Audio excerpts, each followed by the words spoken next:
Hey everyone, today we're going to be looking at the parable of the laborers in the vineyard, found in Matthew chapter 20, starting in verse 1, all the way through 16. So if you want to turn with us, that's where we're going to be today for our devotional thought. I'll start reading in verse 1. For the kingdom of heaven is like a master of a house who went out early in the morning to hire laborers for his vineyard. After agreeing with the laborers for a denarius a day, he sent them out into his vineyard. And going out about the third hour, he saw others standing idle in the marketplace, and he said to them, "You go into the vineyard too, and whatever is right I'll give you." So they went. Going out again, about the 6th hour and the 9th hour, he did the same. And about the 11th hour, he went out and found others standing. And he said to them, "Why do you stand here idle all day?" And they answered him, "Because no one's hired us." He said to them, You go into the vineyard as well." And when evening came, the owner of the vineyard said to his foreman, "Call all the laborers and pay them their wages, beginning with the last up to the first." And when those who were hired about the 11th hour came, each of them received a denarius. Now when those who were hired first came, they thought that they would receive more, but each of them also received a denarius. And upon receiving it, they grumbled at the master of the house, saying, "These last worked only 1 hour, yet you've made them equal to us, who have borne the burden of the day and the scorching heat." But he replied to one of them, "Friend, I'm doing you no wrong. Did you not agree to work with me for a denarius? Go and take what belongs to you. I choose to give to the last worker as I've given to you. Am I not allowed to do with what I choose? Am I not allowed to do what I choose with what belongs to me? Or do you begrudge my generosity? So the first will be last, and the last will be first."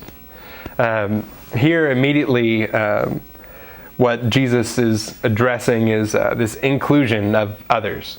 You have this Jewish nation that has been this chosen people of God for thousands, maybe not thousands, hundreds and hundreds of years. And they've been through Egypt, they've been through slavery, they've gone through the wilderness, they've been exiled into Babylon, they've come back only to be taken over by the Romans. They're still faithful to their God. And Jesus comes on the scene, and he looks at the Gentile over there, and he's like, "Hey, you come too." To which some of the Jews are frustrated. They, at least, if not at this point in the narrative, definitely later on in Acts, you're going to have all these Jews are trying to impose things on the Gentiles, and because they're frustrated, they followed all these rules, yet this guy comes up and he gets all the same blessings. What's up with that? And I think that's a really cool message to explore, but that's not exactly what I want us to think about today. I want us to focus on another thing that I see coming out of this parable, and something that I see coming out of myself. And that is, we all have tendencies to be like those who were hired first. Not just in the promise of a God and of a salvation, but also just in petty earthly things as well. You see, I have a tendency, and I suspect you may as well, to when I work for something, or when I feel like I deserve something, I'm entitled to it, I've done all this stuff, I've done the work, I've gone through all the hoops, I expect to come out the other side and to be praised, to be compensated in some situations, to get different rewards, and if I don't get that, I feel like I've been robbed. I feel like something has happened, like I've been wronged in some way, and I don't think that's how I need to handle it. I don't think that's how I need to feel. Because I think there's a big confusion with what is ours and what is gift and what is blessing.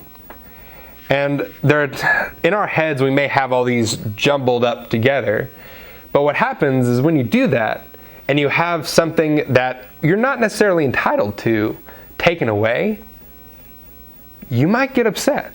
You might hold a grudge like these first laborers who were hired. You may get angry, you may get frustrated that something taken from you, something was taken from you even if it wasn't. You can imagine a boy who's asked for something on Christmas. He's asked for some sort of remote control car or something, I don't know, this is a random example. And Christmas morning comes, and he's been asking and asking, he knows that Santa's going to bring it, and he doesn't get it.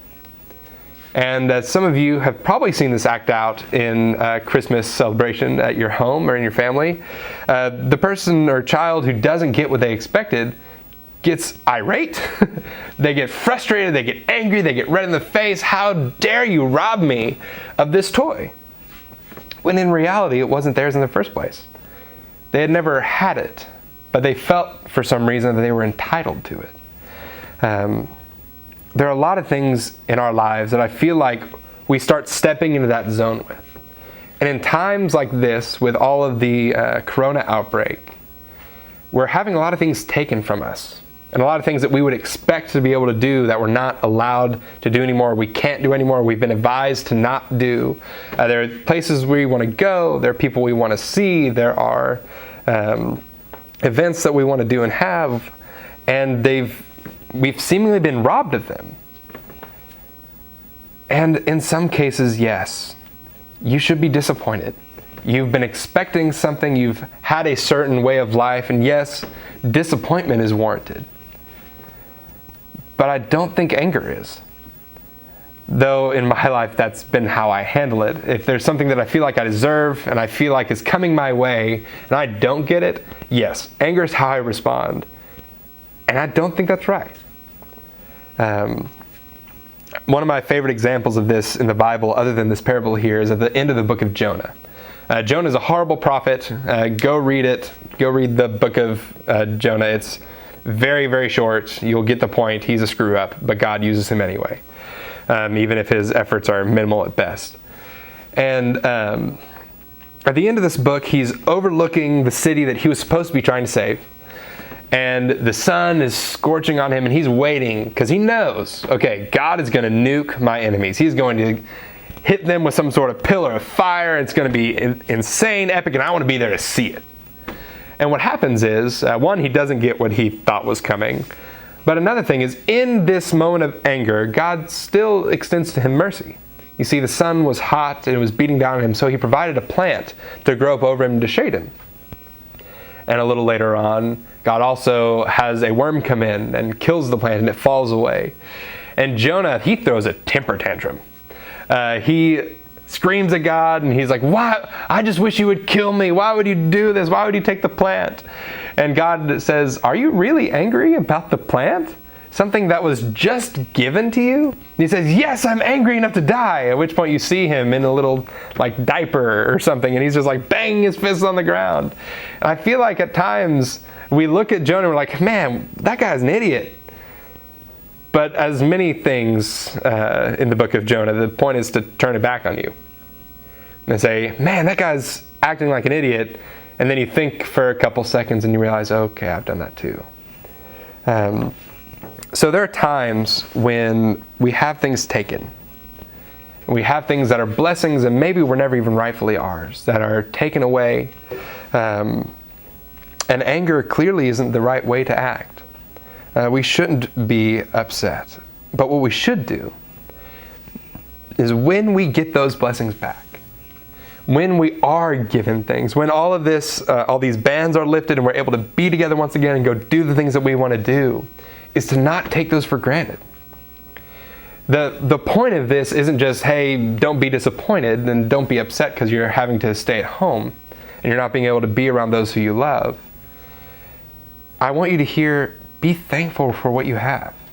Never again take what you have for granted. And be thankful. Be thankful for the gifts that you have.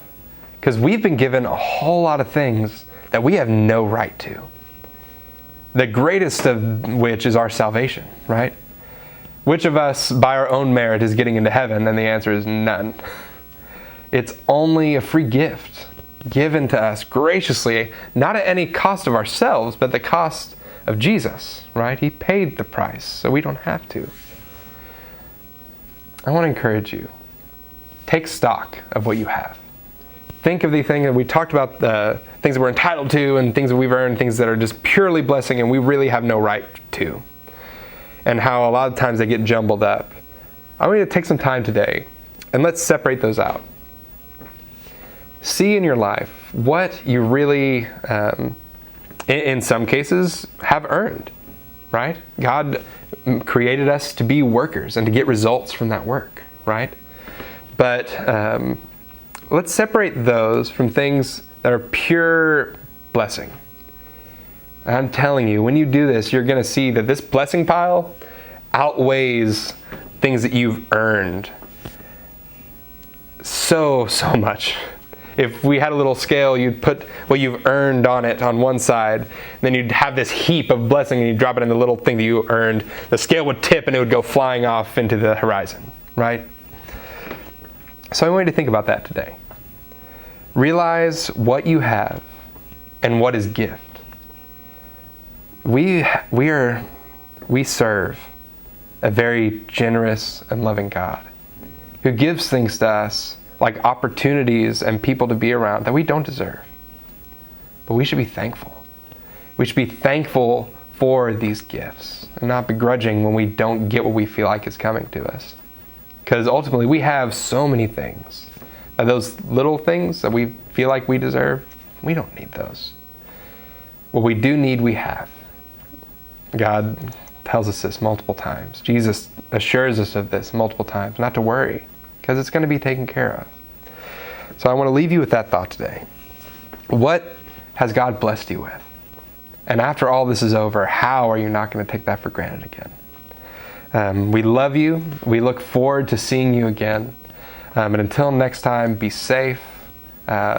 Be sure to stay in the Word. We put these videos out nearly every day. So if you want to be notified whenever we put another one up and you can have a Bible study with us, subscribe, click the bell icon, and you should be able to be notified whenever we put up a new video. But until then, we'll see you next time. Thank you.